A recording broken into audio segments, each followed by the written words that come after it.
bienvenido a Martes Saludable. Soy Mariana Ferrari y como cada martes te traemos información médica verídica y de calidad en términos que tú y yo podamos entender, porque son temas que nos interesan a todos.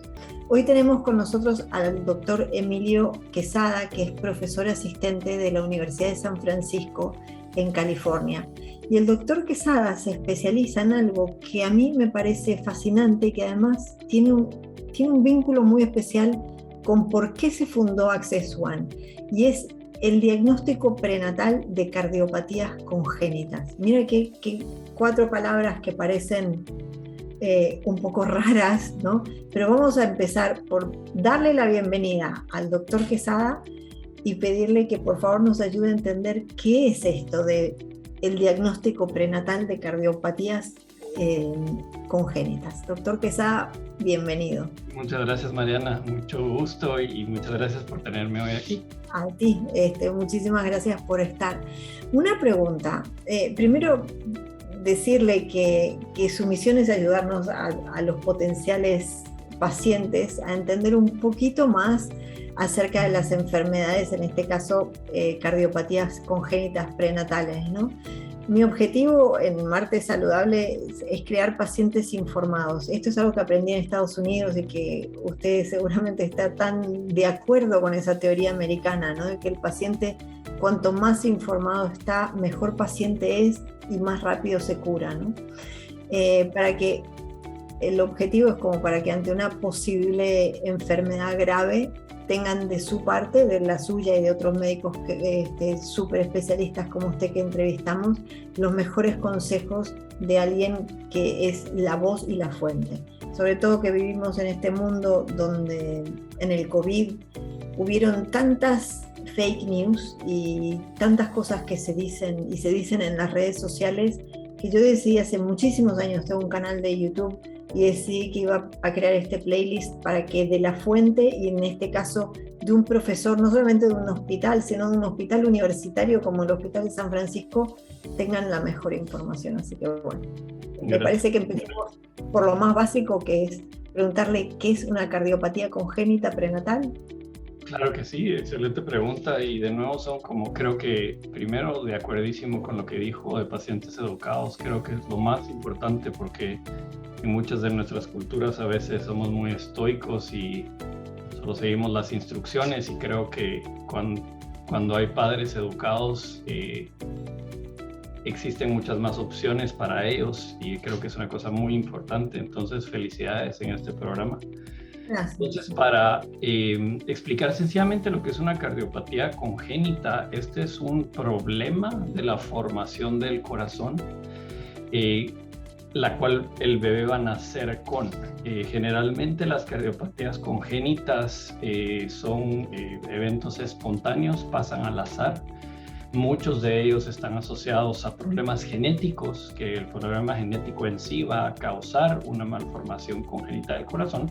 Y lo que la malformación congénita significa es que en las semanas de la embriología del corazón, cuando el corazón se va formando, hay algún problema y el corazón tiene una malformación.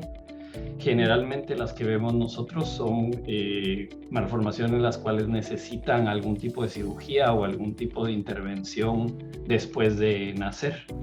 Entonces, para resumir, es un problema de la formación del corazón muy temprano. Generalmente esto ocurre, Mariana, entre la semana 4 de embarazo y la semana 12 o 13. El corazón empieza a latir y a hacer su función de bomba a las 4 semanas. Continúa su crecimiento hasta las 12, 13 semanas, y a partir de esto el corazón está completamente formado. Entonces, si lo pensamos muy sencillamente, ¿verdad? Al final del primer trimestre el corazón está completamente formado. Y entre los primeros, el mes y el tercer mes, es cuando toda la formación del corazón fetal está terminando, ¿verdad? Wow. Se me ocurren 400 millones de ideas, sobre todo como mamá. La primera es, a ver, es congénito. Sí. Pero A ver, ¿y de dónde viene? Digo, sé de nuestros padres, me imagino, de nuestros familiares, pero es de padres que han tenido patologías cardíacas, ¿sí? Excelente pregunta. De nuevo, generalmente ahorita se están teniendo muchísimos avances con estudios genéticos, ¿verdad? Desde el descubrimiento del genoma completo hemos encontrado muchas cosas, pero en la gran mayoría todavía de estas malformaciones no tenemos una causa, digamos, exacta, puntual de un problema genético. La mayoría son malformaciones generales en personas que no tienen algún síndrome genético, algún problema. Como mencioné, sí hay personas que tienen un síndrome, por dar un ejemplo, el síndrome de Down o la trisomía 21. Ellos tienen asociado a su problema cromosómico ciertas enfermedades del corazón específicas.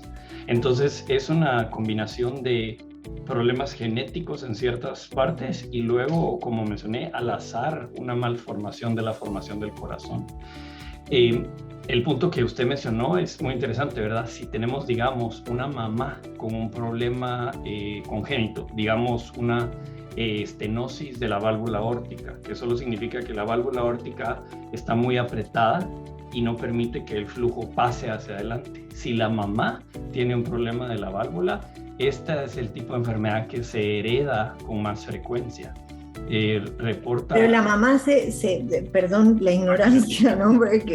Pero la mamá, si tiene esa válvula más apretada, digamos, ¿se daría cuenta? O sea, ¿ya estaría diagnosticada o incluso puede ser algo que nos pase desapercibido? La mayoría está diagnosticado. Si, digamos, ella tuvo un soplo cuando era niña, que eso se lo escuchó el pediatra con un estetoscopio y hicieron un ultrasonido del corazón llamado un eco. Generalmente la mamá sabe de este problema. Muchas de esas cosas pueden ser leves. En pacientes que sí tienen mucho problema, puede ser que la mamá ya tuvo un cateterismo, una cirugía, pero generalmente se sabe esto. Y esta enfermedad del lado izquierdo de la válvula aórtica es la que se hereda con más frecuencia. Entonces, con esto explico cómo llegan mis pacientes a la clínica de eco fetal. Es con la identificación de un factor de riesgo. Y uno de los más frecuentes es exactamente eso, Mariana, que digamos, usted tenga un problema de su válvula aórtica, está embarazada y su bebé tiene un riesgo de tener más enfermedad que la población en general. Entonces, llegan a mi clínica con este factor de riesgo y vemos el corazón fetal. Y digamos que lo empiezan a monitorear para ver si ese bebé va a desarrollar esa cardiopatía, ¿verdad? ¿Así? Okay. O se detecta, o ya cuando llegan a usted ya tiene el problema, digamos. Generalmente cuando llegan al eco fetal, ya está, como mencioné, ya está formado ya está mal formado el corazón. Generalmente un eco fetal se hace entre la semana 18 y la semana 22 del embarazo. Entonces, si nos ponemos a pensar, 40 semanas de un embarazo total, más o menos a la mitad del embarazo se hace. Y la razón por la que se hace ahí es porque el bebé es suficientemente grande para poder ver las imágenes, porque estamos hablando de estructuras muy pequeñitas, y el bebé no está lo suficientemente crecido de que sus huesos están dando mucha sombra ósea, porque con ultrasonido da sombra ósea. Entonces es como un balance en el cual podemos ver el corazón del feto perfectamente. O sea, que es entre que es pequeñito y no es muy grande, digamos, ¿no? Sí. Y tampoco es tan pequeñito que no se puede detectar. Correcto. Y digamos, si esto, por darle otro ejemplo, ¿verdad? Si es una mamá que tiene un factor de riesgo que no es tan grande como el de su corazón, sino que tiene diabetes. Es una mamá diabética que fue diagnosticada de diabetes a los 15 años y ella usa insulina. Ese es otro de los factores de riesgo. Entonces, generalmente llegan al ultrasonido entre las 18 y las 20 semanas. Y como mencioné, ahí ya pasamos la semana 13 y ya el corazón está formado. Entonces, el objetivo de este ultrasonido es como primero ver si hay algún problema, ¿verdad? Okay. Vemos un problema, se le presenta a los papás o a la pareja el problema y ellos pueden, primero lo más importante es que estén informados. Okay. Saber de esto es un proceso bastante difícil porque son noticias muy tristes, pero están informados y estamos listos para cuando el bebé nazca. Las opciones que se les dan depende del problema cardíaco, pero el objetivo de nuevo es como proveer estas opciones para los papás. Y déjenme preguntarle, obviamente que un paciente esté informado es básico, ¿no? Pero y para que la gente sea consciente de esto, parte de la información también tiene que ver con un cuidado durante el embarazo especial, por ejemplo, en la alimentación, en hacer o no hacer ejercicio. Totalmente. O sea, no se ha encontrado, por ejemplo, la diabetes, obviamente, si una persona es sana, hace ejercicio, come bien, disminuye sus factores de riesgo, ¿verdad? Claro. Entonces, personas obesas, diabéticas, aumentan su factor de riesgo por tener una vida, digamos, que no está tan sana. Entonces sí afecta, pero también, como dije, esto es al azar, ¿verdad? Se forman malformaciones congénitas, incluso en mujeres sanas, ¿verdad? En parejas sanas, sin ningún factor de riesgo. Generalmente esos son los pacientes que nos llegan porque el obstetra vio una anormalidad en el ultrasonido. Ok, claro. Entonces, y esa anormalidad se ve como a los 3 meses más o menos del embarazo, ¿no?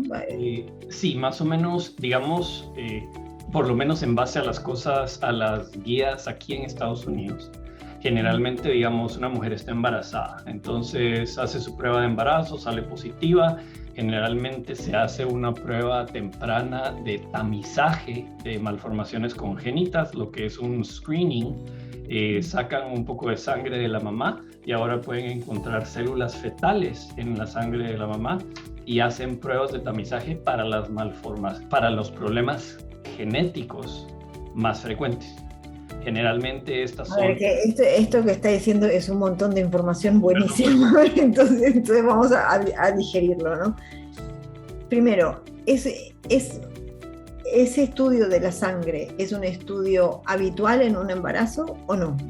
Aquí en Estados Unidos, o por lo menos en el estado de California, es una ley, eso es estatal, y toda mujer embarazada que llega a un cuidado médico va a recibir esta prueba de tamizaje genético. Vale. Usted me decía hoy que es original de Guatemala y que se graduó inicialmente como médico en Guatemala, ¿verdad? Sí. ¿Usted tiene información sobre Guatemala, por ejemplo, si existe esta misma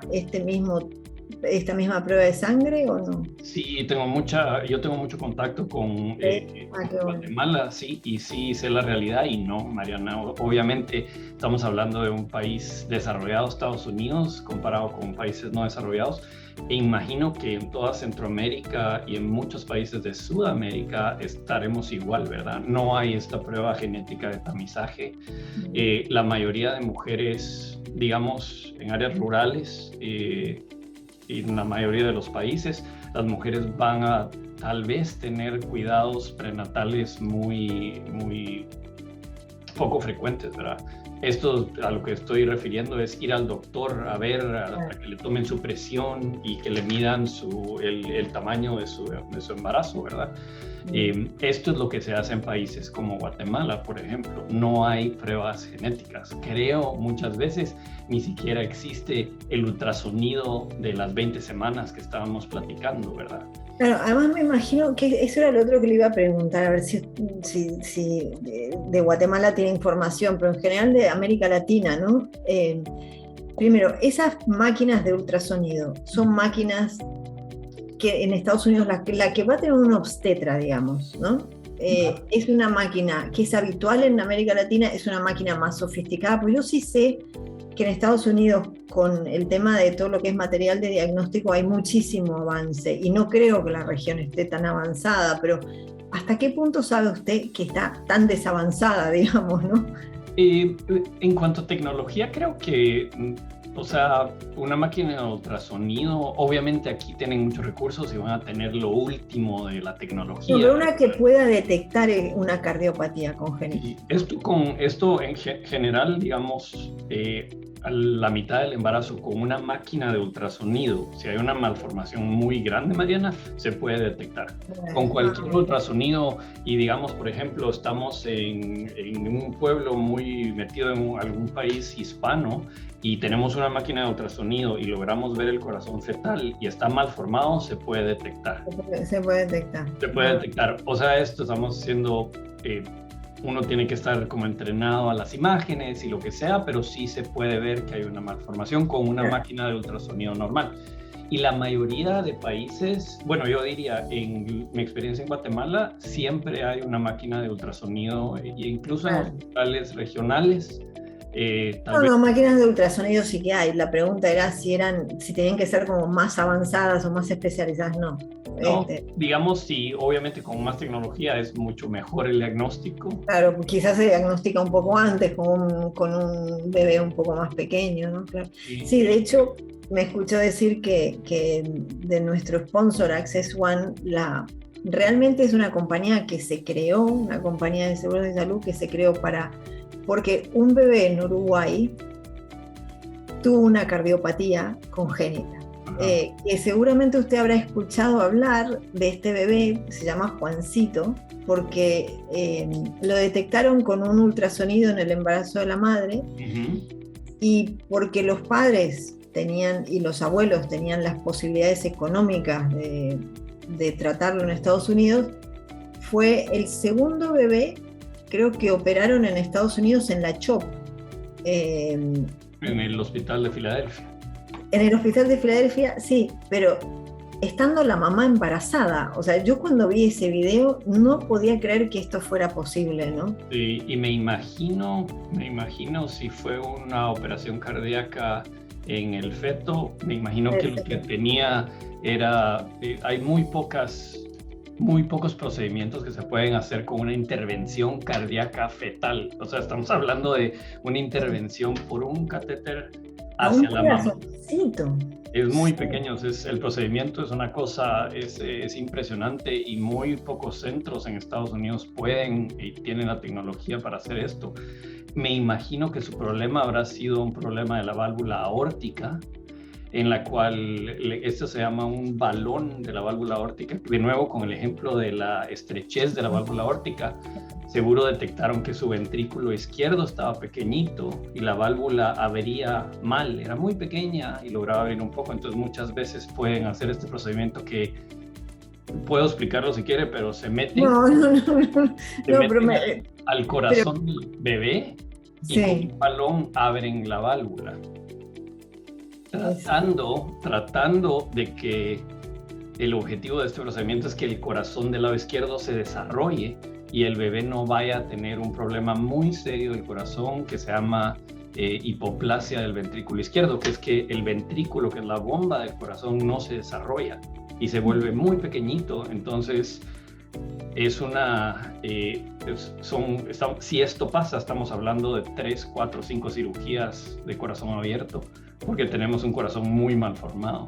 E imagino que eso habrá sido su procedimiento, o tal vez algún tipo de ventrículo único de esto que estamos hablando, que necesitaba algo. Pero sí, en Filadelfia, Boston, digamos, San Francisco, hacemos válvulas aórticas en el feto. No estoy seguro si Los Ángeles, pero son centros bastante grandes. Y incluso aquí en Estados Unidos están tratando de no entrenar a centros de menor volumen, sino que tratar de que sean centros de referencia especializados, ¿verdad? Porque son casos muy selectos, como el que dijo usted de Uruguay, ¿verdad? Seguramente ellos, la bendición es que pudieran y tenían medios y viajaron a un centro donde lo hacen más seguido. Claro, por eso los abuelos cuando finalmente salieron del tema y Juancito se salvó fue que crearon Access One para darle acceso a toda América Latina con cuotas que se le dio lo que valen nosotros que vivimos en Estados Unidos. O, no, las cuotas son ridículas, doctor. O sea, es una cosa absurda, las cuotas. No, ridículamente bajas son las cuotas de Access. De Access One. De bajas, o sea, para que se imagine un adulto de 29 años o hasta 29 años, pagan $21 al mes por hasta $500,000 de cobertura por año. Wow. Centros con la red de United Healthcare, o sea que es una cosa bestial, ¿no? Así que bueno, nada, están haciendo un gran bien a la sociedad ofreciendo estos seguros y teniendo estas posibilidades, ¿no? Porque no creo que Juancito hubiera podido vivir en Uruguay como tantos otros bebés. Pero bueno. No, pero qué linda misión que se volvió y el trabajo que ellos hicieron. O sea, esto es una bendición de que ayudan a gente. Y si viera lo buena gente que son estos abuelos y la gente que fundó Access, realmente es todo lo contrario a lo que uno se imagina una compañía de seguros, ¿no? Pero muy lindo. Sí, es súper linda la historia. Doctor, le quería preguntar, ¿cuál es el nivel de incidencia en estas cosas? O sea, dicho de otra manera, ¿qué tan frecuente es? ¿Esto pasa mucho? Sí, muy buena pregunta. Generalmente la incidencia está reportada en todos los países, en todos los tipos de razas y culturas, y es básicamente la misma. Es un rango, obviamente, y generalmente va de 0.3% a más o menos 1%. Estas son todas las cardiopatías, estamos hablando de todas juntas, ¿verdad? Entonces, a su pregunta de qué tan frecuente, yo diría 1 de cada 100 embarazos va a estar afectado por una cardiopatía congénita. Wow. O sea, por eso es que seguimos avanzando esto y es tan frecuente.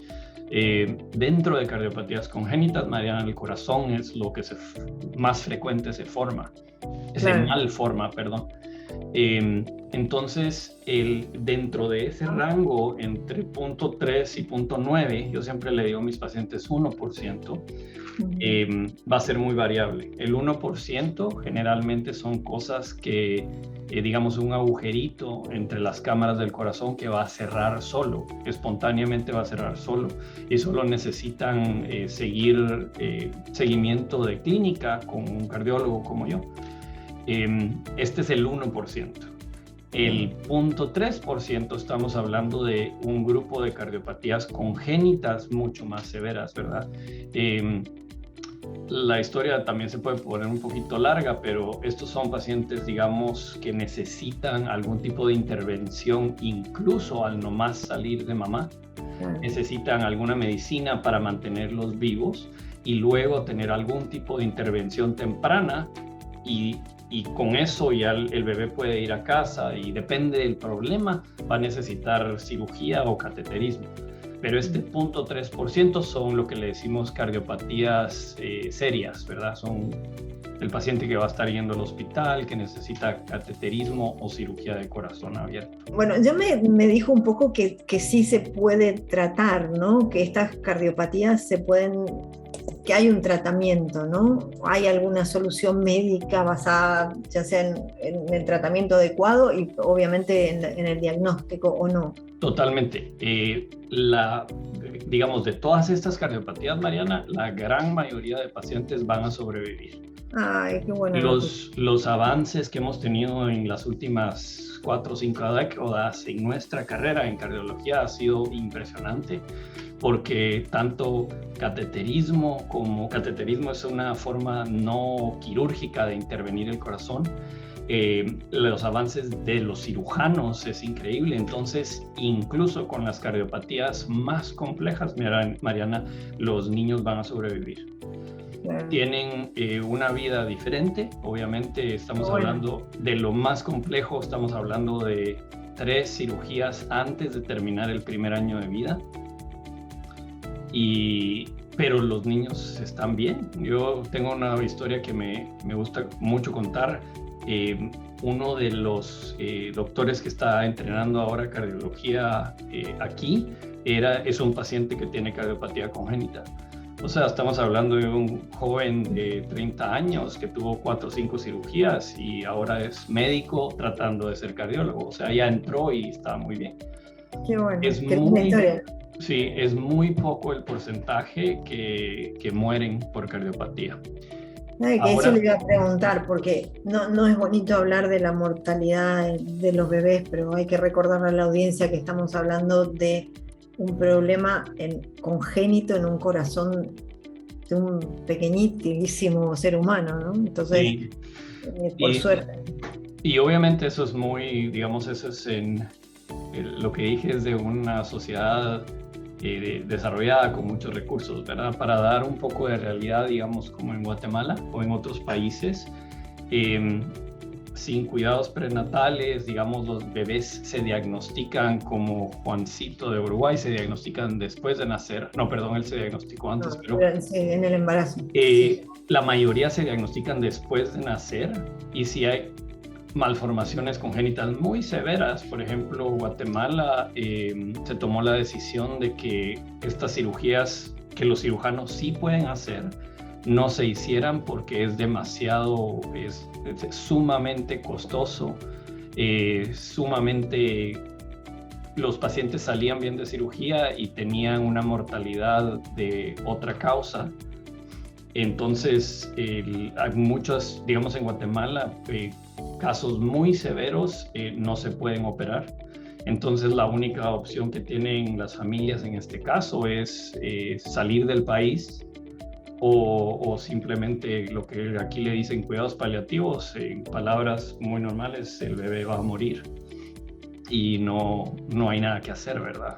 Entonces sí son situaciones, digamos, para la realidad de Latinoamérica, en personas que no tienen los recursos, es muy triste, ¿verdad? Pensando que 1 de cada 100 bebés va a tener un problema cardiológico antes de nacer, digo, Dios mío, ¿no? Que como mamá, qué preocupación me puede dar realmente. Sí, es una cosa muy, muy interesante, Mariana, ver eso, ¿verdad? O sea, de nuevo, el 1%, lo bueno es que son cosas que probablemente no van a necesitar cirugías. Entonces, lo único es saber de que está ahí, saber de que va a seguir con un cardiólogo. Pero quería decir que sí es una cosa muy impactante. Digamos, si nosotros... he visto yo aquí en mis años de práctica que vemos lesiones pequeñas, una cosita que para mí no es nada, ¿verdad? Es un defecto pequeño que no va a necesitar ninguna cirugía, y a las 20 semanas yo le digo a la pareja o a la mamá y les digo hay un defecto del corazón. Entonces es un estrés y es una cosa horrible, porque y yo como padre lo mismo, si yo tuve esa situación como paciente, y es una cosa horrible. Todo el tiempo los papás pasan ansiosos, buscando en el internet, y al final de toda la experiencia están bien y se dan cuenta de que no fue tanto, que el bebé tuvo un soplo, digamos, por ejemplo, por 1 año de vida y después se desapareció. Pero el impacto del diagnóstico prenatal, yo creo que al final de todo es bueno, pero en el camino es difícil porque causa mucho estrés Y doctor, y hablemos de cuál es digamos, cómo se trata a los padres y a la mamá, qué apoyo se les da o qué tipo de tratamientos hay para ellos también, porque me imagino que la estabilidad emocional de ellos tendrá mucho que ver en lo que va a pasar en el futuro en ese bebé, o no, en cómo se lo va a tratar. Sí, totalmente. No hay, o sea, generalmente no hay mucho que se les dé. Digamos, en cuestiones, problemas cardíacos muy serios, nosotros generalmente tienen que regresar con nosotros a volver a platicar, porque el impacto de cuando se le dice a uno un problema muy serio es muy fuerte, ¿verdad? Entonces uno está como traumatizado. Nosotros lo que hemos tratado de hacer aquí es tratar de encontrar grupos de apoyo. Por ejemplo, Facebook, o por ejemplo, sociedades, digamos, que tengan estos pacientes. Okay. Y tratar de darles esta información a los papás. Pero más que todo, Mariana, es la iniciativa de los papás que los va a llevar a eso, ¿verdad? ellos van a buscar apoyo y no hay nada, digamos, que nosotros se les pueda dar, aparte de recomendar de que tengan consejería o ir a un Bueno, psicólogo. pero ahí también es donde yo creo que Estados Unidos tiene esta práctica del paciente informado que me parece que es muy buena, ¿no? Porque un paciente informado es un paciente más tranquilo. Yo siempre digo que le tenemos miedo al avión porque no sabemos nada de dónde está el piloto, ¿no? O sea, no tenemos ni idea de lo que está pasando en esa cabina. Y de la misma manera, un paciente que no está informado y que no sabe lo que le va a pasar, si siente esto, si siente aquello, si es bueno o es malo, digo, es un paciente que está inquieto, y un paciente que está inquieto está psicológicamente preocupado. Y esa preocupación no creo que sea buena físicamente, digo, desde el punto de vista físico, ¿no? Entonces me parece que ahí ustedes en Estados Unidos hacen un excelente trabajo en tener una contención. Ajá. Y Mariana, ahorita se me ocurre, solo le quisiera contar 2 historias rápidas, digamos, para que tenga la perspectiva de las 2 cosas que pasan. Digamos, el ejemplo de la familia uruguaya, ¿verdad? Que tuvieron su ultrasonido, los mandan a un ecofetal, el ecofetal se realiza y el médico, que soy yo, les da las noticias a la familia. Para esa familia es horrible esa visita, ¿verdad? Es trágico, es una noticia. Yo lo veo es como decir tan malas noticias como un cáncer, y con un poco más porque no es personal, sino que es el hijo que está, la mamá con mucha esperanza, el papá con mucha esperanza. Entonces es una situación difícil decir todas estas malas noticias. Y ellos se van a casa traumados con un sentimiento horrible, ¿verdad? Cuando va avanzando el embarazo, ellos se educan, aprenden, regresan en un mes conmigo, volvemos a hablar, ya están mucho más tranquilos, tienen mucho más preguntas, se informan más. Sabemos de que el problema ya está, entonces cuando el bebé va a nacer, por ejemplo, aquí se puede prevenir de que el bebé nazca en un hospital comunitario, entonces va a nacer en San Francisco, en el Hospital Grande de Niños. Entonces el bebé nace y todo está estable, no hay ningún problema, los papás ya saben y están muy tranquilos. Ese es un ejemplo de una historia, ¿verdad? La otra historia es, se hizo un ultrasonido que fue incompleto, no se diagnosticó nada. Los papás tienen un embarazo normal, sin malas noticias, todo normal. El bebé nace, el bebé se mira normal en el primero o el segundo día, y en el tercer día el bebé se pone muy enfermo, o un médico escucha el corazón y hay un soplo muy fuerte y se hace un ultrasonido, y luego viene la noticia: su niño necesita cirugía cardíaca en 3 días. Digamos, estos son en casos severos. Pero tenemos la historia de el padre informado, o tener a su hijo que uno cree que viene sano y el bebé tiene un problema cardíaco, ¿verdad? Entonces yo siempre me pongo a pensar que el diagnóstico prenatal ayuda mucho. Siento que los papás ya saben a lo que van a necesitar cirugía. Bueno, ya sabemos, en vez de los papás que nace el bebé y luego viene la terrible noticia, ¿verdad? ¿Y usted que se especializa en el diagnóstico? Y se lo pregunto como mujer, ¿no? Que creo que tenemos ese mal hábito emocional de sentirnos culpables de muchas cosas, ¿no? Sí. En su experiencia, ¿ve que las mamás son culposas? O sea, que se sienten mal en ese momento. Que yo creo que lo primero que me pasaría es preguntarme qué hice y qué dejé de hacer. Sí, ¿no? Totalmente, Mariana, y es parte de lo que le decimos a los papás en la primera, o por lo menos yo hago eso todas las veces que tengo un diagnóstico nuevo, y yo me entrené con una persona que eso me entrenó, ¿verdad? Pues digámoslo a través suyo a cualquier mamá que lo esté escuchando.